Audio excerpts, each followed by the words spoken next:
Bir adam, arkadaşlarıyla birlikte nehirde balık tutmaya gitmişti. Nehir boyunca yürüdükten sonra, güzel bir yer buldular ve çadırlarını kurarak balık tutmaya başladılar. Adam, oltasını suya attı ve sakin bir şekilde beklemeye başladı. Ancak, saatler geçmesine rağmen bir tane bile balık yakalayamadılar. Adamın arkadaşları, üzgün olduğunu fark etti ve ona destek olmak istediler. Merak etme, elbette bir balık yakalayacaksın dediler. Nihayetinde, adamın oltası hareket etti ve balık yakaladığını hissetti. Çok heyecanlandı ve balığı yavaşça çekmeye başladı.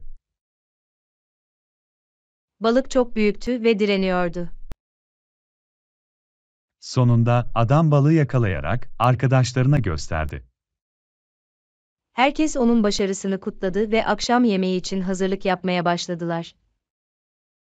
Akşam yemeğinde balığı ızgara yaparak yediler ve hep birlikte güzel bir zaman geçirdiler.